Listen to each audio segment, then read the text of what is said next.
నా భార్య మారట్లేదు, ఎందుకు నా పిల్లల యొక్క స్థితిగతులు మారట్లేదు, ఎందుకు నా జీవితం ఇంకా ఇలానే ఉంది హల్లెలూయా అన్నటువంటి సందేహాలు, సంశయాలలో ఉన్నటువంటి క్రైస్తవ భక్తులు కూడా లేకుండా లేరు ప్రియులారా. హల్లెలూయా. ఈ రోజున ఇశ్రాయేలు ప్రజల గురించి మనం ఇక్కడ చూసినట్లయితే ఈ పరిశుద్ధ గ్రంథంలో ఆ లేఖన భాగంలో ప్రియులారా వారు కన్ఫ్యూషన్ లో ఉన్నారు. అసలు నిజమైన దేవుడు ఎవరో వారు తెలుసుకోవడానికి, లేకపోతే నిజమైన దేవుడు ఎవరో పోల్చుకోవడానికి, నిజమైన దేవుడు ఎవరో వారి పక్షాన నిలబడటానికి వారు సందేహిస్తూ ఉన్నారు. అక్కడ ఏలియా గారు అంటారు, వారిని చూసి మీరు ఎంతవరకు ఓ ఇశ్రాయేలు ప్రజలారా మీరు ఎంతవరకు రెండు తలంపుల మధ్యలో ఉంటారు. హల్లెలూయా. ఒక జనాంగం ఏమో స్వస్థతలు ఉన్నాయంటారు, ఒక జనాంగం ఏమో స్వస్థతలు లేవంటారు, ఒక జనాంగం ఏమో పరిశుద్ధాత్మ దేవుడు ఉన్నాడంటారు, ఒక జనాంగం ఏమో పరిశుద్ధాత్మ లేడు అని మాట్లాడతారు. హల్లెలూయా. ఈ పరిశుద్ధ గ్రంథంలో 66 పుస్తకాలు, మొదటి గ్రంథమైనటువంటి ఆదికాండం నుంచి చివరి వరకు ప్రకటన గ్రంథం వరకు దైవ భక్తులు ఇంచుమించు 40 మంది రాశారంట. వీరందరూ కూడా దైవ ఆవేశం ద్వారా, దేవుని ఆత్మ సహాయము ద్వారా రాశారంట. ఒకవేళ దేవుడి ఆత్మ లేకపోతే, దేవుడి ఆత్మ సహాయం చేయకపోతే ఈ రోజున పరిశుద్ధ గ్రంథం అనేటువంటిది మన చేతిలో ఉండేది కాదు. హల్లెలూయా. దేవునికి స్తోత్రం. హల్లెలూయా. ప్రియులారా, ఇక్కడ ఇశ్రాయేలు ప్రజల గురించి మరి ఏలియా గారు మాట్లాడుతూ ఉన్నాడు. నేటి క్రైస్తవ సమాజముతో, సంఘముతో, ఇక్కడ ఉన్నటువంటి ప్రజలందరితో దేవుడు మాట్లాడుతున్న మాట, ఎంతకాలము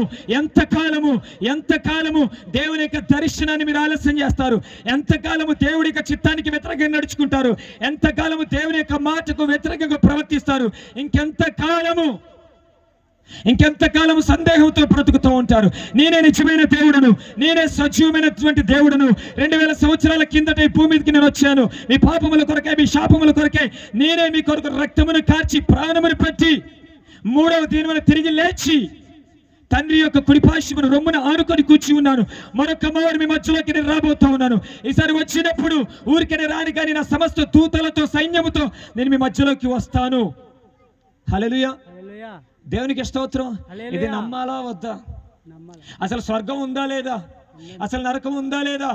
ఉంటే అది ఎక్కడుంది? ఏమో పాస్టర్ గారండి, అసలు ఉందో లేదో దాని కొరకు ఎందుకు ప్రయాసం? అసలు ఉంటే నాకు కనపడాలి కదా.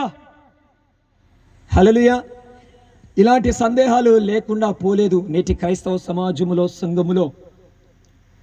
ప్రియా దైవ జనాంగమా, దేవుడి రాత్రి కాల సమయంలో మాట్లాడుతూ ఉన్నాడు. ఏలియా గారిని మన ముందుంచుతున్నాడు పరిశుద్ధాత్మ దేవుడు.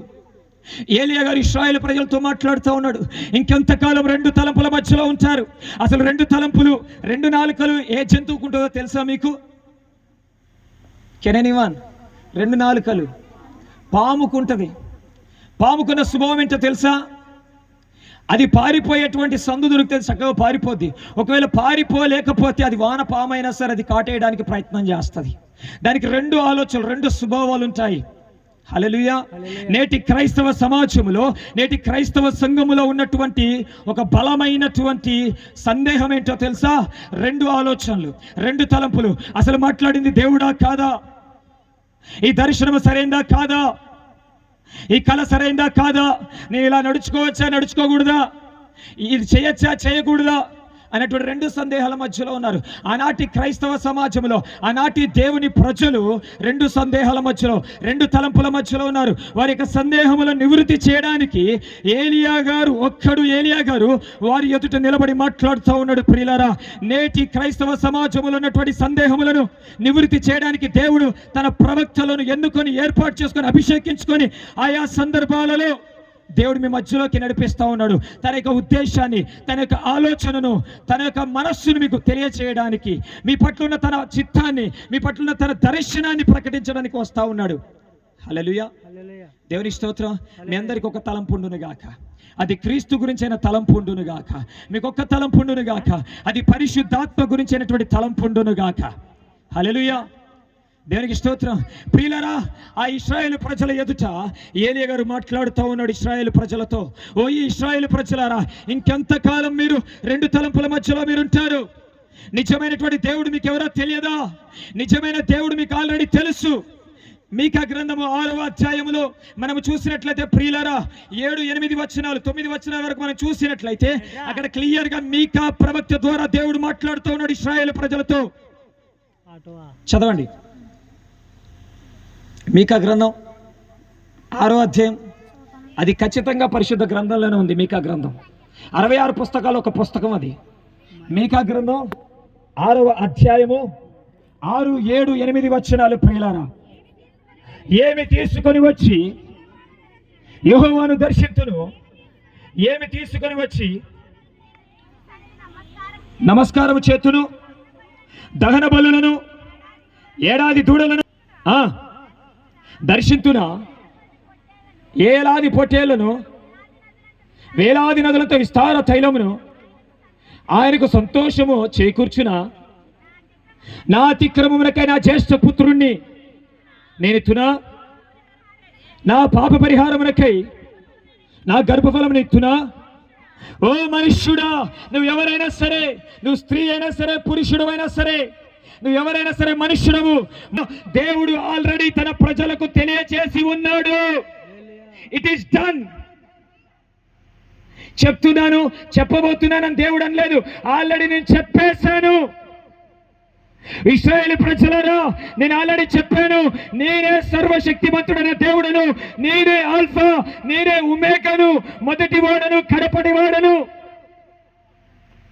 ఉన్నవాడను, అనువాడను అని దేవుడు ఆల్రెడీ తన గురించి సాక్ష్యం చెప్పాడు. ఆ సాక్ష్యానికి తగినటువంటి రుజువులను చూపించాడు. ఆ ఇశ్రాయేలు ప్రజలు ఆ అరణ్య యాత్రలో, అరణ్య ప్రయాణములో వారు వేసుకున్నటువంటి చెప్పులు తెగిపోలేదంట, వారు వేసుకున్నటువంటి బట్టలు మాసిపోలేదంట, చినిగిపోలేదంట. పగలు మేఘస్తంభముగా, రాత్రి అగ్నిస్తంభముగా దేవుడు వారి మధ్యలో, వారి ముందు నడుస్తూ ఉన్నాడు. దేవుని యొక్క అద్భుతాలేంటి, ఆశ్చర్యమైన కార్యాలేంటి అని ఆ ఫరో ఎదుట, ఫరో సైన్యము ఎదుట వారు కళ్ళతో చూశారు, అనుభవించారు. అనుభవించి అనుభవపూర్వకంగా ఉన్నటువంటి ప్రజలు వారు. అద్భుతం ఏంటో, ఆశ్చర్యకరమైన కార్యం ఏంటో, సూచక్రియ ఏంటో వారికి తెలుసు. తెలిసి కూడా ఆహాబు ఎదుట, ఆ రాజు అయినటువంటి ఆహాబు ఎదుట, తన భార్య అయినటువంటి యెజబెలు ఎదుట, రాణి ఎదుట వీరు సందేహపడుతూ ఉన్నారు, ఆలోచనలో పడిపోయారు, రెండు తలంపుల మధ్యలో ఉన్నారు. అసలు నిజంగా యెహోవా నా దేవుడా? కళ్ళతో చూసి అనుభవించి అనుభవపూర్వకంగా ఉన్నటువంటి ఇశ్రాయేలు ప్రజలు సందేహంలో పడిపోయారు. నేటి క్రైస్తవ సమాజము, సంఘము కూడా అలానే ఉంది. రోగం వచ్చినప్పుడు, రుగ్మత వచ్చినప్పుడు, బలహీనత వచ్చినప్పుడు, దైవజనుల ద్వారా ప్రార్థన చేయించుకున్నప్పుడు, లేదా వారు ఉపవాసం ఉండి ప్రార్థించుకున్నప్పుడు, దేవుడు వారిని స్వస్థపరిచినప్పుడు, బాగు చేసినప్పుడు, మరెవరో ఇంకెవరో XYZ వచ్చి ఇది లేదు, ఇది ఉంది అని చెప్తే అసలు పరిశుద్ధ గ్రంథాలు అది ఉందా లేదా, దాన్ని పరీక్షించాలా, పరిశోధించాలా, వద్దా లేదా, ఏం లేకుండానే కన్ఫ్యూజన్లో పడిపోతా ఉన్నది నేటి క్రైస్తవ సమాజము, సంఘము. హల్లెలూయా, దేవునికి స్తోత్రం. ఈనాడే కాదు, ఆనాడే సందేహములు పడ్డారు ఇశ్రాయేలు ప్రజలు. ఈ ప్రజలు దేవుని ప్రజలు, దేవుని సొత్తైన జనాంగము, వాగ్దాన భూమిని స్వతంత్రించుకునేటువంటి ప్రజలు. వీరు సందేహంలో పడ్డారు. అసలు నిజంగా యెహోవానే దేవుడా లేక బయలు దేవుడా అని కన్ఫ్యూజన్లో నిలబడి చూస్తూ ఉన్నారు. అప్పుడు ఏలియా గారు అంటున్నారు, ఓ ఇశ్రాయేలు ప్రజలారా, అద్భుతాలేంటో, ఆశ్చర్యమైన కార్యాలేంటో, సూచక్రియలేంటో మీకంటే బాగా ఎవరికి తెలుసు? మోషే నాయకత్వంలో, ప్రవక్త అయినటువంటి మోషే నాయకత్వంలో ఫరో ఎదుట, అతని సర్వ సైన్యం ఎదుట దేవుడు ఎన్ని రకాల అద్భుతాలు, ఆశ్చర్యకార్యాలు, సూచక్రియలు చేసి ఉన్నాడు మీ కొరకు. ఒక బలమైనటువంటి దేవుడి యొక్క హస్తబలముతో మిమ్మల్ని బయటికి తీసుకొని రాలేదా? అది దేవుని యొక్క కృప కాదా? అది దేవుని యొక్క సహాయం కాదా? ఒకవేళ దేవుడు అనేవాడు లేకపోతే మీరు 430 సంవత్సరాలు బానిస బ్రతుకులు బ్రతుకుతూ ఇంకా బానిసలుగా అక్కడే ఉండాలి. ఇప్పుడు దేవుని యొక్క బలమైన హస్తబలముతో ఆ బానిస కట్లు, ఆ బంధకాలు తెగిపోయి ఇప్పుడు వాగ్దాన భూమి వైపు ప్రయాణం చేస్తున్నారు కదా, ప్రయాణం చేసి ఉన్నారు కదా. ఇంకా సందేహమా మీకు? ఇంకా డౌటా మీకు అని ఏలియా గారు మాట్లాడుతూ ఉన్నారు. ఈ రోజున ఇక్కడ కూర్చున్నటువంటి వారులారా, అసలు స్వస్థతలు ఉన్నాయా, అద్భుతాలు ఉన్నాయా, ఆశ్చర్యకార్యాలు ఉన్నాయా, సూచక్రియలు ఉన్నాయా? అవి జరుగుతున్నాయి అంటే జరుగుతున్నాయి అని లేఖనాలు చాలా గట్టిగా ఒక్కాడి చెప్తా ఉన్నాయి. పరిశుద్ధ గ్రంథములో ఒకవేళ అవి లేకపోతే రాయించి ఉండేవాడు కాదు పరిశుద్ధాత్మ దేవుడు. అవి ఉన్నాయి కాబట్టే, అవి జరుగుతున్నాయి కాబట్టే, అవి జరగబోతున్నాయి కాబట్టే, వాటికంటే గొప్పగా అవ్వబోతున్నాయి కాబట్టి పరిశుద్ధాత్మ దేవుడు రాయించి ఉన్నాడు. హల్లెలూయా, హల్లెలూయా, దేవునికి స్తోత్రం. ఏలియా గారు వారి ముందు నిలబడి మాట్లాడుతూ ఉన్నాడు, ఇంకెంతకాలం, ఇంకెంతకాలము, ఓ ఈ మనుషులారా, ఇంకెంతకాలం, ఇంకెంతకాలము రెండు తలంపుల మధ్యలో మీరు జీవిస్తారు? ఇంకెంతకాలం సందేహాలు, సంశయాలు బ్రతుకుతారు? నిజమైనటువంటి దేవుడు యెహోవానే. ఆయన అనేకమైన అద్భుతాలు, ఆశ్చర్య, సూచక, చమత్కార్యాలు మీ మధ్యలో, మీ జీవితంలో జరిగించి ఉన్నాడు. బండలోంచి నీళ్ళు ఇచ్చి ఉన్నాడు ఆయన. దేవదూతలు తినేటువంటి మన్నానిచ్చి ఉన్నాడు ఆయన. మీకు కావలసిన మాంసాహారమును అడిగినప్పుడల్లా దేవుడు కురిపించి ఉన్నాడు, ఇచ్చి ఉన్నాడు. ఏది అడిగితే అది దేవుడు ఇచ్చి ఉన్నాడు. ఈ అన్ని అద్భుతాలను నువ్వు అనుభవించారు, మీరు అనుభవించారు, చూశారు, అనుభవించారు. కానీ మీరు సందేహాల్లో పడిపోతూ ఉన్నారు, రెండు తలంపులలో పడిపోతూ ఉన్నారు. నిజమైనటువంటి దేవుణ్ణి ఆరాధించలేకపోతున్నారు, నిజమైనటువంటి దేవుణ్ణి మనసారా ప్రేమించలేకపోతూ ఉన్నారు, నిజమైన దేవుణ్ణి వెంబడించలేకపోతూ ఉన్నారు. హల్లెలూయా, హల్లెలూయా, దేవునికి స్తోత్రం. హల్లెలూయా. ప్రియులారా, ఈ మాటలు ఏలియా గారు ఇశ్రాయేలు ప్రజలతో చెప్పి ఆ ఆహాబు ఎదుట, ఆ యెజెబెలు రాణి ఎదుట ఇశ్రాయేలు ప్రజలతో అంటా ఉన్నారు. వారు చూసే విధంగా నిజముగా యెహోవా దేవుడు అని ప్రూవ్ చేసుకుందామని చెప్పి ఆయన ఒక చక్కటి సన్నివేశాన్ని అక్కడ క్రియేట్ చేసినట్టుగా మనం చూస్తాం. మీకు 450 మంది బయలు ప్రవక్తలు ఉన్నారు కదా, మీరు మీ దేవుని ఆరాధిస్తూ ఉన్నారు కదా. ఒక పని చేద్దాం, మీరందరూ ఒక పక్కన ఉండండి, నేను ఒకవైపు ఉంటాను, మీరు ఒక ఎద్దును తీసుకోండి, నేను ఒక ఎద్దును తీసుకుంటాను, దాన్ని తునకలు చేద్దాం, ఒక లోతైన కందకం తవ్వుదాం, అందులో నీరు పోద్దాం, వాటి మీద కట్టెలను పేరుద్దాం, వాటి మీద మరలా నీరు పోద్దాం, వాటి మధ్యలో మరి ముక్కలు చేసినటువంటి ఈ ఎద్దు యొక్క మాంసమును పెడదాం. ఎవరి దేవుడు నిజమైన దేవుడు, ఎవరి దేవుడు గొప్ప దేవుడు మనం ప్రార్థన చేద్దాం, మనం ఆరాధన చేద్దాం. ఎవరి దేవుడైతే ఆకాశము నుంచి పరిశుద్ధాత్మ అగ్ని అభిషేకాన్ని కురిపించి కందకములో ఉన్నటువంటి నీటిని, ఆ కట్టెల మధ్యలో ఉన్నటువంటి మాంసమును బుగ్గి చేస్తారో వారే నిజమైనటువంటి దేవుడు. వారిని మనం ఆరాధన చేద్దాం, వారి పక్షమున ఆయన పక్షం మనం నిలబడదాం అని చెప్పి ఏలియా గారు వారి మధ్యలో ఒక మాట మాట్లాడతారు. అక్కడ వారందరూ కూడా దానికి సమ్మతిస్తారు. దాని మాటకి సమ్మతించిన వారే రెండు ఎద్దులు తీసుకొస్తారు. ఏలియా గారికి ఒక ఎద్దునిస్తారు, బయలు ప్రవక్తలకు ఒక ఎద్దునిస్తారు. హల్లెలూయా. ఏలియా గారు అంటారు, మొదటి అవకాశం నేను మీకు ఇస్తా ఉన్నానని చెప్పి వారికి ఇచ్చాడు. నేను మిమ్మల్ని అందరూ అడుగుతున్న ప్రశ్న, 450 మంది ఎక్కువనా, ఒక్కడు ఎక్కువనా? 450 మంది ఎక్కువనా, ఒక్కడి ఎక్కువనా? నేనైతే ఒక్కడే ఎక్కువ అంట. ఎందుకో తెలుసా? పరిశుద్ధ గ్రంథం తెలియజేస్తోంది, మీరొక్కరు 10,000 మందిని తరుముతారు. హల్లెలూయా. వారు 450 మంది, ఒక ఏలియా 10,000 మందితో సమానం. నీ ఒక్కడి దానివి 10,000 మందితో సమానం. నీ పక్కన వాళ్ళకి చెప్పు, నేను 10,000 మందితో సమానమని. పక్కన వాళ్ళకి చెప్పండి, ఏ సత్వమే జయం. హల్లెలూయా. ఎవరైతే చెప్తారో వాళ్ళు అలానే ఉందురుగాక. 10,000 దురాత్మలను తరుముదురుగాక, 10,000 రోగములను తరుముదురుగాక. హల్లెలూయా. దేవునికి స్తోత్రం. ప్రియులారా, ఏలియా గారు మాట్లాడి వారికి చక్కగా అవకాశం ఇస్తే ఆ బయలు ప్రవక్తలు చక్కగా ప్రార్థన చేస్తూ ఉన్నారు, కేకలు పెడతా ఉన్నాడు. వాళ్ళు కేకలు పెడతా ఉన్నారు, ప్రార్థన చేస్తూ ఉన్నారు. సమయమైంది, ఎవరేం మాట్లాడట్లేదు. కొద్ది సమయానికి ఏలియా గారు రెట్టిస్తూ ఉన్నాడు. వారిని చక్కగా మాటలతో ఆయన ఇబ్బంది పెడతా ఉన్నాడు. వారు ఇంకా కేకలు వేస్తూ ఉన్నారు, ఇంకా గట్టిగా కేకలు వేస్తూ ఉన్నారు. ఆయన నిద్రపోతూ ఉన్నాడేమో, ధ్యానంలో ఉన్నాడేమో, ఇదిగో ఇక్కడ కిందికి వస్తూ ఉన్నాడేమో, ఇంకొంచెం కిందికి వస్తూ ఉన్నాడేమో అన్నట్టుగా మాట్లాడుతూ ఉన్నాడు, రెట్టిస్తూ ఉన్నారు. వారు బలవంతంగా అంటే కత్తులు తీసుకొని ఒళ్ళంతా కోసుకుంటూ ఉన్నారంట, ఇంకా తట్టుకోలేక. హల్లెలూయా. దేవునికి స్తోత్రం. ఏం చేస్తూ ఉన్నారంట? ఒళ్ళంతా కోసుకుంటూ ఉన్నారంట, రక్తం ఏరులై పారుతూ ఉందంట. కానీ వినేటువంటి వారెవరు లేరు. హల్లెలూయా. హల్లెలూయా. దేవునికి స్తోత్రం. హల్లెలూయా. ఉదయం నుంచి అస్తమయ నైవేద్యం వరకు కూడా ఎవరేం మాట్లాడట్లేదంట, ఎటువంటి కార్యము, ఎటువంటి క్రియ అక్కడ కనబడట్లేదంట, జరగట్లేదంట. అప్పుడు ఏలియా గారు అన్నారు, ఇప్పుడు నా సమయము. పక్కన వాళ్ళకి చెప్పండి నా సమయమని, పక్కన వాళ్ళకి చెప్పండి నా సమయమని. నేను స్వస్థత పడే సమయం, నేను ఆరోగ్యం కలిగి జీవించే సమయం, నేను ఆశీర్వాదం పొందే సమయం, నా జీవితంలో అద్భుతం జరిగే సమయం, నా కట్లు తెగిపోయే సమయం, నా బంధకాలు తెగిపోయే సమయం, నా వివాహం అయ్యే సమయం, నా గర్భమును దేవుడు తెరిచే సమయం, నేను గొప్పగా ఆశీర్వదించబడే సమయం. చెప్తున్నారా? హల్లెలూయా. ఎఫెసీ పత్రిక 1వ అధ్యాయం 3వ వచనంలో ఒక చక్కటి మాట ఉంటది. ఎఫెసీ పత్రిక 1వ అధ్యాయము 3వ వచనం.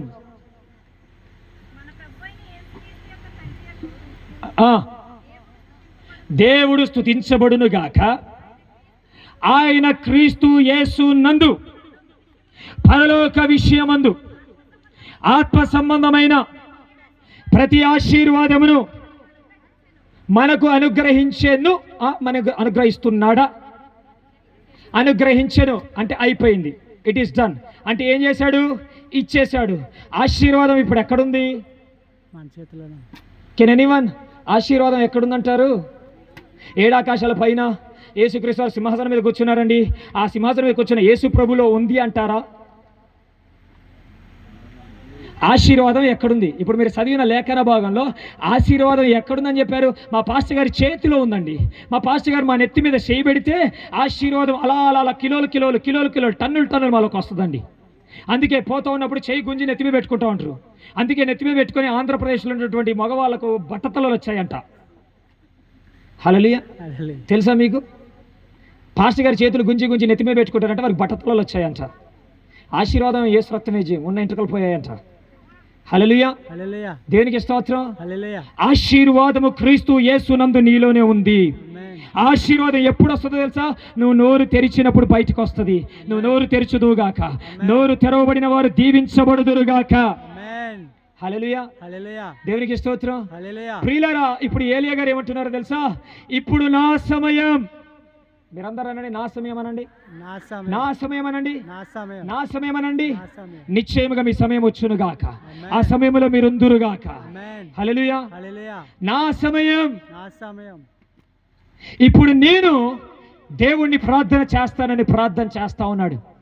అలా ప్రార్థన చేస్తుండగానే ఆకాశము తెరవబడి పరిశుద్ధాత్మ దేవుని యొక్క అగ్ని అభిషేకం అనేది అలా దిగి వచ్చి ఆ కందకములో ఉన్నటువంటి నీటిని కట్టెలను ఆ కట్టెల మధ్యలో పేర్చినటువంటి ఆ బలి పశు మాంసము దహించి వేయబడింది. హల్లెలూయా. దేవునికి స్తోత్రం.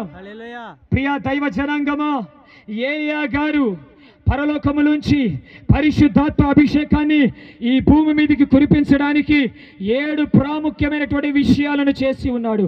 ఈ రాత్రికాల సమయంలో 7 ప్రాముఖ్యమైన విషయాలు నేను చెప్పి నేను ముగిస్తాను. ప్రియులారా, నేటి క్రైస్తవ సమాజంలో సంఘములో పరిశుద్ధాత్మ దేవుని యొక్క అగ్ని అభిషేకము కురకపోవడానికి గల కారణము, కురిచిన ఆ అభిషేకం శాశ్వత కాలం ప్రయాణము చేయకపోవడానికి గల కారణము. హల్లెలూయా. దేవునికి స్తోత్రం. 2 తలంపులు. హల్లెలూయా. దేవునికి స్తోత్రం. పదండి పరిశుద్ధ గ్రంథంలోకి మనం ప్రయాణం చేద్దాం. మొదటి రాజుల గ్రంథం 18వ అధ్యాయం 30వ వచనం. అప్పుడు ఏలియా, అమ్మా నా దగ్గరకు రండని అక్కడ జనులందరినీ పిలుస్తూ ఉన్నాడు.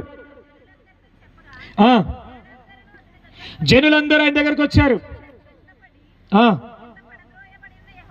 కింద పడద్రోయబడినటువంటి యెహోవా బలిపీఠం. నీ పక్కనున్న వాళ్ళకి చెప్పు, మొదటి విషయం బలిపీఠం. పక్కన వాళ్ళకి సెకండ్ చెప్పండి బలిపీఠం అని. హల్లెలూయా. హల్లెలూయా. బలిపీఠం. 2 రకాల బలిపీఠాలు ఉన్నాయి.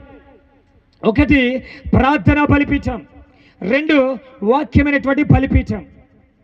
హల్లెలూయా. దేవునికి స్తోత్రం. ఏలియా గారు చేసిన మొదటి విషయం ఏంటంటే పడద్రోయబడినటువంటి యెహోవా బలిపీఠాన్ని కట్టాడు. అంటే ఆయన ప్రార్థన చేస్తూ ఉన్నాడు. ప్రార్థనకు సాదృశ్యంగా ఉంది బలిపీఠం. ప్రార్థన అనేటువంటి బలిపీఠము. తొలి దినములలో నువ్వు గంటల తరబడి ప్రార్థన చేశావు. కూర్చున్న ప్రార్థనే, నిలబడ్డ ప్రార్థనే, పడుకున్న ప్రార్థనే, ఏ పని చేసినా ప్రార్థన ప్రార్థన ప్రార్థన. అక్కడ ఉజ్జీవ సభలు, ఇక్కడ ప్రవచనాత్మకమైన సభలు, ఇక్కడ స్వస్థత సభలు, ఇక్కడ సువార్త సభలని, సభలకు ప్రార్థనలకని తిరిగావు. సమయం గడిచింది, సంవత్సరం గడిచింది, 2 సంవత్సరాలు గడిచాయి. ప్రార్థన చేయడం తగ్గిపోతా ఉంది. కానీ ప్రార్థన చేయడం అనేది పెరగాలని దేవుడు చెప్తా ఉన్నాడు. ఎవరైతే 2 గంటల 40 నిమిషాలు ప్రతిరోజు వారి అనుదిన జీవితంలో ప్రార్థన చేస్తారో వారి ప్రార్థన అనేటువంటి బలిపీఠము చాలా స్ట్రాంగ్ గా ఉంది. హల్లెలూయా. దేవునికి స్తోత్రం. బలిపీఠం మీద ఏముంటుందో తెలుసా? బలిపీఠం మీద దేవుని యొక్క అగ్ని దిగి వస్తుంది. బలిపీఠం మీద దహన బలి పశు మాంసం ఉంటే ఆ బలి పశు మాంసమును దహించడానికి దేవుడు పరలోకం నుంచి తన అగ్నిని పంపిస్తాడు. ఆ అగ్ని దిగి వచ్చి ఆ బలిపీఠం మీద పెట్టబడినటువంటి ఆ దహన బలి పశు మాంసము దహించబడినప్పుడు అందులో నుంచి వచ్చే ఒక సువాసనను దేవుడు అంగ్రహిస్తాడని దేవుని యొక్క వాక్యం సెలవిస్తూ ఉంది. ప్రియులారా, నీవు కూడా నీ ప్రార్థన అనేటువంటి బలిపీఠము దగ్గర ప్రతిరోజు గంటల తరబడి ప్రార్థన చేస్తే నీ మీదికి పరిశుద్ధాత్మ దేవుని యొక్క అభిషేకం దిగి వస్తుంది. ఆయన యొక్క అభిషేకం నీ మీదకి దిగి వచ్చినప్పుడు నీవు క్రీస్తు కొరకు మండుతావు. నువ్వు మండుతున్నప్పుడు నీలోంచి ఒక సువాసన, ఒక ఇంపైన సువాసన నీలోంచి బయలువెడలుతూ ఉంటుంది. ఆ ఇంపైన సువాసనను దేవుడు అంగీకరిస్తాడు. హల్లెలూయా, దేవునికి స్తోత్రం. ఏలియా గారు చేసిన మొదటి విషయం, పడద్రోయబడినటువంటి దేవుని బలిపీఠాన్ని కట్టాడు. అంటే ప్రార్థన అనేటువంటి బలిపీఠాన్ని కట్టాడు. కూర్చున్నటువంటి సహోదరి మనలారా, ప్రార్థన చేసి ఎన్ని రోజులు అవుతుంది? ఎన్ని గంటలు మీరు ప్రార్థన చేస్తూ ఉన్నారు? హల్లెలూయా. కొంతమంది ప్రార్థన చేస్తారు, మోకాలు ఇలా వేస్తారు, ఇలా లెగుస్తారు. హాయ్ ప్రభువా, బాయ్ ప్రభు అన్నట్టే ఉంటుంది. హల్లెలూయా, దేవునికి స్తోత్రం. ఎలా అంట? హాయ్, మళ్ళీ వెంబడే బాయ్ అంటారు, చూసారా? అలానే ప్రార్థన చేస్తారు. కొంతమంది ప్రార్థన చేస్తారు. ఎక్కడి నుంచి ప్రార్థన చేస్తారు? తినడానికి అదే ప్రార్థన, తాగడానికి అదే ప్రార్థన, బర్త్డేలో అదే ప్రార్థన, మ్యారేజ్ డేలో అదే ప్రార్థన, చావు దగ్గర కూడా అదే ప్రార్థన. ఎక్కడైనా సరే ప్రార్థనలో మార్పు ఉండదు, ప్రార్థనలో పెరగదు. ప్రార్థన అదే ప్రార్థన, అదే ప్రార్థన, అదే ప్రార్థన. హల్లెలూయా, దేవునికి స్తోత్రం. ప్రార్థనలో పెరగాలి అని దేవుడు చెప్తా ఉన్నాడు. ప్రార్థనలో ఎదగాలి అని దేవుడు చెప్తా ఉన్నాడు. ఎవరైతే గంటల తరబడి ప్రార్థన చేస్తూ ఉంటారో, ప్రార్థనలో ఎదుగుతూ ఉంటారో, వారి యొక్క బలిపీఠం సురక్షితంగా ఉంది. ఈ రాత్రికాల సమయంలో దేవుని యొక్క వాక్యం సెలవిస్తూ ఉంది, రోజులో 24 గంటలు ఒక సగటున క్రైస్తవుడు ఎన్ని గంటలు ప్రార్థన చేయాలంటే 2 గంటల 40 నిమిషాలు ఖచ్చితంగా ప్రార్థన చేయాల్సిందే. హల్లెలూయా, దేవునికి స్తోత్రం. పక్కన వాళ్ళని తట్టి అడగండి, ప్రార్థన చేస్తున్నావా అని. నేను అందరినీ చూస్తున్నా. మీ పక్కన వాళ్ళని తట్టి ప్రార్థన చేస్తున్నావా అక్కయ్య అని అడుగు. హల్లెలూయా. ప్రార్థన చేయకపోతే ప్రార్థన చేయరాదని చెప్పు. హల్లెలూయా, దేవునికి స్తోత్రం. హల్లెలూయా, హల్లెలూయా. ప్రార్థన చేయకపోతే బలిపీఠాలు కట్టబడవు. ప్రార్థన చేయకపోతే బలిపీఠాలు శిథిలమైన స్థితిలో ఉంటాయి. ప్రార్థన చేయకపోతే బలిపీఠాలు కూలదోయబడినట్టుగా ఉంటాయి. ఆ దాని మీద కూలదోయబడినటువంటి శిథిలమైనటువంటి ఆ బలిపీఠాల మీదకి దేవుని యొక్క అగ్ని నిప్పు కురవదు. కురవకపోతే నువ్వు దహన బలి పశు మాంసంలాగా మండవు. మండకపోతే నీలోంచి సువాసన రాదు. నీలోంచి సువాసన రాకపోతే దేవుడిని నిన్ను అంగీకరించడు. హల్లెలూయా, దేవునికి స్తోత్రం. ప్రార్థన అనేటువంటి బలిపీఠాన్ని ఏలియా గారు కట్టినట్టుగా మనం చూస్తా ఉన్నాం. రెండవ బలిపీఠం వాక్యం అనేటువంటి బలిపీఠం. వాక్యం అనగా దేవుడు మనతో మాట్లాడుట. ప్రార్థన అంటే మనము దేవునితో మాట్లాడుట, వాక్యం అంటే దేవుడు మనతో మాట్లాడుట. మనం చేసే ప్రార్థనకు సమాధానం ఎక్కడి నుంచి వస్తుందో తెలుసా? దేవుడు వాక్యములో నుంచి మనతో మాట్లాడుతూ ఉంటాడు. యోహాను సువార్త 1వ అధ్యాయం 1వ వచనంలో మనం చూసినట్లయితే, ఆది అందు వాక్యం ఉండెను. మొట్టమొదటిగా ఉన్నది ఏంటో తెలుసా? వాక్యము. వాక్యం అంటే ఏంటో తెలుసా? దేవుడి మాట. దేవుడి మాట అంటే తెలుసా? దేవుడే. హల్లెలూయా. మొట్టమొదటిగా ఎవరున్నారంట? ఈ సృష్టి రవ్వంతా కూడా సృష్టించబడక ముందంట ఎవరున్నారంట? వాక్యం అంటే దేవుడు ఉన్నాడంట. హల్లెలూయా, దేవునికి స్తోత్రం. ప్రియులారా, ఏలియా గారు ప్రార్థన అనేటువంటి బలిపీఠాన్ని కడుతూ ఉన్నాడు. వాక్యం అనేటువంటి బలిపీఠాన్ని కడుతూ ఉన్నాడు. వాక్యాన్ని చదువుతూ ఉన్నాడు. వాక్యాన్ని ధ్యానం చేస్తూ ఉన్నాడు. వాక్యానుసారంగా నడుచుకుంటూ ఉన్నాడు. వాక్యం వినడం మాత్రమే కాదు, వాక్యం చదవడం మాత్రమే కాదు, వాక్యం చదివినట్టుగా ఆచరణలో పెట్టాలి. అలా పెట్టుదురుగాక. హల్లెలూయా. కొంతమంది వాక్యం చదువుతారు, న్యూస్ పేపర్లు చదివినట్టు చదువుతారు, ఇలా తీసి ఇలా అంటారు. హల్లెలూయా. ఏదో స్కానింగ్ ఇంకా చేస్తారు చూసారా? జిరాక్స్ కాపీలో పెట్టి ఒకసారి నొక్కు కట్టగానే ఏమైపోద్ది? సేమ్ వస్తుంది చూసారా? అలా ఒక్కసారి ఇలా చూసి ఇలా చూస్తారు. హెడ్లైన్స్ చదువుతారు మన అన్నయ్య లక్కీలు. హల్లెలూయా. పాత నిబంధన గ్రంథం చదవమంటే అయ్యి బాబాయ్ బోర్ కొడుతుంది పాస్టర్ గారండి. ప్రార్థన అంటే నిద్ర వస్తుంది పాస్టర్ గారండి. ఏదో కూరుపాట్లు వస్తూ ఉంటే ఏదో ఆలస్యం వస్తుంది పాస్టర్ గారండి. నిద్ర ప్రార్థన. ఓకే, మంచిది. వాక్యం చదువుదాని వాక్యం తీస్తావు. వాక్యం తీసి ఇలా పెడతావు. యేసు రక్తమే జయం. అదో లేవియా కాండము, సంఖ్యాకాండము, బలుల గురించో, పాప పరిహార్థ బలి గురించో, ఆ బలి గురించో, ఈ బలి గురించో వచ్చిందనుకో, యేసు రక్తమే జయక.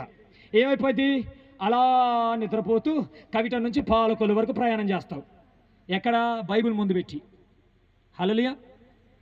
అలాంటి వారి యొక్క బలిపీఠాలు కూలిపోయి ఉన్నాయి. అలాంటి వారి బలిపీఠాలు శిథిలమైనటువంటి స్థితిలో ఉంది. అలాంటి బలిపీఠాలు శిథిలమైన స్థితిలో ఉంటే, కూలిపోయిన స్థితిలో ఉంటే పరిశుద్ధాత్మ దేవుడు దిగడు, పరిశుద్ధాత్మ దేవుడు రాడు. నేటి క్రైస్తవ సమాజంలో, సంఘములో, మందిరాలలో పరిశుద్ధాత్మ దేవుని యొక్క అభిషేకం యొక్క తీవ్రత ఎందుకు ఉండట్లేదో తెలుసా? వారి ప్రార్థన అనేటువంటి బలిపీఠాలు కూలిపోయి ఉన్నాయి కాబట్టి, వారి వాక్యం అనేటువంటి బలిపీఠాలు కూలిపోయి ఉన్నాయి కాబట్టి, ఏదో శుక్రవారం ఉపవాస కూడి కనుక, ఆదివారం ఆరాధన కనుక ఏదో వాక్యం చెప్పేద్దాంలే, ఏదో క్యాలెండర్లో కనబడే వాక్యం చూసేసి ఇదే వాక్యం చెప్పేద్దాం, ఏదో పాస్టర్ గారు ఎక్కడో చెప్పారు అదే వాక్యం వినంగా అదే చెప్తాం. హల్లెలూయా. హల్లెలూయా. అదే విందాం, అదే సరిపోద్ది. అలా అనుకునేటువంటి వారి బలిపీఠాలు కూలిపోయి ఉన్నాయి. అలాంటి వారి బలిపీఠాలు శిథిలమైన స్థితిలో ఉన్నాయి. వారు దేవుడికి అంగీకారం అవ్వరు. దేవుడు వారిని అంగీకరించడు. హల్లెలూయా. దేవుడు గనుక అంగీకరించకపోతే వారు విరవబడిన వారు అనబడతారు. హల్లెలూయా. దేవునికి స్తోత్రం. ఏలియా గారు చేసిన మొదటి ప్రాముఖ్యమైన విషయం, బలిపీఠమును కట్టాడు. నీ బలిపీఠాన్ని నువ్వు కట్టుకుంటున్నావా? ఈ రాత్రి కాల సమయంలో దేవుని వాక్యము వింటున్నటువంటి ప్రియ సహోదరి, ప్రియ సహోదరుడా, ప్రార్థన చేసి ఎన్ని రోజులు అవుతుంది? ఎన్ని గంటలు నువ్వు ప్రార్థన చేస్తావు? అసలు ప్రార్థన చేస్తున్నావా లేదా?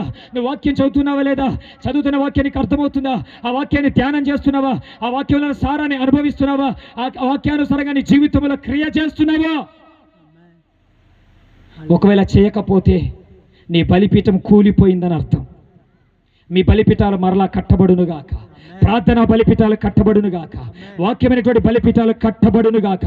నా దేవుడికి మీరు అంగీకారముగా ఉందురుగాక. రెండవ విషయాన్ని మనం చూద్దాం ప్రియులారా. ఆ 31వ వచనములో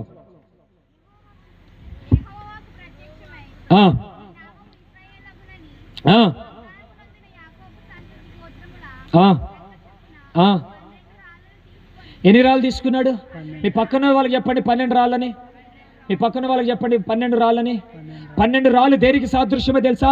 ఇశ్రాయేలు 12 గోత్రములకు, ఆ వంశములకు సాదృశ్యంగా, ఒక్కొక్క వంశానికి, ఒక్కొక్క గోత్రికుడికి సాదృశ్యంగా 12 రాళ్ళు తీసుకున్నాడు. ఎన్ని రాళ్ళు తీసుకున్నాడంట? 12 రాళ్ళు తీసుకొని చక్కగా ఒక రాయి మీద ఒకటి చక్కగా పేర్చి పెట్టాడంట. హల్లెలూయా. దాని అర్థం ఏంటో తెలుసా? దాని మర్మం ఏంటో తెలుసా ప్రియులారా? నిజంగా ఇప్పుడు 12 రాళ్ళు ఏట్లోంచి ఏరుకొచ్చి ఇంట్లో పెట్టుకోవాలా? ఇప్పుడు మేము కూడా ఏలియాలాగా బలిపీఠం కట్టి 12 మంచి నాపరాలు తీసుకొచ్చుకొని ఒకదాని మీద ఒకటి 12 రాళ్ళు పెట్టుకోవాలి. ఇప్పుడు పెట్టుకొని ప్రార్థన గదిలో ప్రతిరోజు ప్రార్థన చేయాలా? హల్లెలూయా. 12 రాళ్ళు అనేటువంటి దేనికి సాదృశ్యం అంటే ప్రియులారా? అపోస్తులకు సాదృశ్యము. 12 మంది ఆ యాకోబు యొక్క సంతతి 12 గోత్రాలకు సాదృశ్యం. ఒక్కొక్క గోత్రానికి సూచనగా ఒక్కొక్క రాయి. ఇక్కడ పరిశుద్ధ గ్రంథంలో కొత్త నిబంధనలు చూస్తే 12 అనేటువంటిది 12 మంది శిష్యులకు సాదృశ్యము. దాని అర్థం ఏంటంటే అపోస్తుల బోధ. మీ పక్కన వాళ్ళకి చెప్పండి అపోస్తుల బోధ అని. ఏ బోధ? మనుషుల బోధ, దయ్యముల బోధ. ఆ బోధ ఈ బోధ కాదు. పరిశుద్ధ గ్రంథంలో ఇంకో మాట చెప్పాడు, ఆయా బోధలను మీరు నమ్మకండి. పరిశుద్ధ గ్రంథంలో అలాగా ఉందా లేదా మీరు ఒకసారి పరీక్షించి పరిశోధించి అలాగ ఉంటే అలాగ నడుచుకోండి దేవుడు ముందుగానే పరిశుద్ధాత్మ దేవుడు పరిశుద్ధ గ్రంథంలో రాస్తే మనం దాన్ని చదవకుండా, దాన్ని అర్థం చేయకుండా ఎవరో ఏదో చెప్పారని చెప్పి గుడ్డిగా దాన్ని పట్టుకొని వెళ్ళిపోతా ఉన్నాం. హల్లెలూయా. దేవునికి స్తోత్రం. నా మాటలు ఈ పూట చాలా కఠినంగా ఉంటాయి, కానీ అంగీకరించండి, ఆశీర్వదించబడతారు, ఆశీర్వదించబడుదురుగాక. రెండవ విషయం ఏంటో తెలుసా ప్రియులరా? అపోస్తుల బోధ చొప్పున మీరు అపోస్తులు వేసినటువంటి పునాదుల మీద, అపోస్తులు ప్రవక్తులు వేసిన పునాదుల మీద మీరు కట్టబడాలి. ఆ పునాదుల మీద కట్టబడాలి. మరొక పునాది మీరు వేయకూడదు. ఏ పునాది వేయకూడదంట? ఇప్పుడు ఉదాహరణకి సురేష్ గారు ఇక్కడ స్టేజ్ కట్టారు. ఈ స్టేజ్ మీద ఇప్పుడు నిలబడి ప్రసంగం చేయాలి. ఇంకొక ఆయన వచ్చి పక్కన స్టేజ్ వేసాడు అనుకోండి, ఇప్పుడు నేను ఏ స్టేజ్ మీద నిలబడాలి? ఏ స్టేజ్ మీద నిలబడి ప్రసంగం చేయాలి? ఇప్పుడు మీరు ఇల్లు కట్టుకోవడానికి ఒక బేస్మెంట్ వేసుకున్నారు పిల్లర్లేసి, ఆ పక్కన ఊరికేనే గోడలు కట్టి ఇల్లు కడితే ఆ ఇల్లు నిలబడుతుందా? బేస్మెంట్ పిల్లర్ వేసి ఏ సుఖం? హల్లెలూయా. దేవునికి స్తోత్రం. ప్రియులరా, దైవ జనాంగమా, దే బోధలో మీరు నడిపించబడతా ఉన్నారు. మనుష్యుల బోధ ఉంది, దయ్యముల బోధ ఉంది, దేవుని బోధ ఉంది. ఏ బోధ చొప్పున నడుచుకుంటా ఉన్నారు? పరిశుద్ధాత్మ దేవుడు తన శిష్యులైనటువంటి అపోస్తులతో మాట్లాడుతున్న మాట అపోస్తుల బోధ చొప్పున. అసలు అపోస్తుల బోధ ఏంటి? అపోస్తుల కార్యగ్రంథం చూద్దాం. అపోస్తుల బోధ ఏంటో అపోస్తుల కార్యగ్రంథం 2వ అధ్యాయం 38 నుంచి 40 వచనాల వరకు మనం చూసినట్లయితే ప్రియులారా, అపోస్తుల బోధ ఏంటి అని అంటే మారు మనస్సు. ఏంటండి మారు మనస్సు? మారు మనస్సు అంటే నీవు లోక సంబంధమైనటువంటి శరీర సంబంధమైన వాటి మీద నీ మనస్సు ఉందేమో, ఆ శరీర సంబంధమైన వాటి మీద నీ మనస్సును దేవుడి తట్టు తిప్పుకోవడమే మారు మనస్సు. మారు మనసు అంటే ఏంటి? నువ్వు దేనైతే బాగా ఇష్టపడతా ఉన్నావో, దేనైతే బాగా ఆలోచిస్తూ ఉన్నావో, కోరుకుంటా ఉన్నావో, మనస్సు ఉందో ఆ మనస్సును దేవుడి వైపు త్రిప్పుకోవడమే మారు మనస్సు. హల్లెలూయా. దేవునికి స్తోత్రం. అపోస్తుల బోధ చొప్పున నడుచుకోవాలి. ఏంటి అపోస్తుల బోధ అంటే? మారు మనస్సు. అపోస్తుల కార్య గ్రంథం 2వ అధ్యాయం 38వ వచనం నుంచి 40వ వచనం వరకు మనం చూసినట్లయితే ప్రియులారా, అక్కడ మొదటి మాట చూస్తే మారు మనస్సు. పేతురు చెప్తాడు, మీరు మారు మనస్సు. మీ పక్కన వాళ్ళకి చెప్పండి, మారు మనస్సు అని. దేని నుంచి? సినిమాల నుంచి, సీరియల్ నుంచి, కొండంగి మాటల నుంచి, బూతు మాటల నుంచి, లోక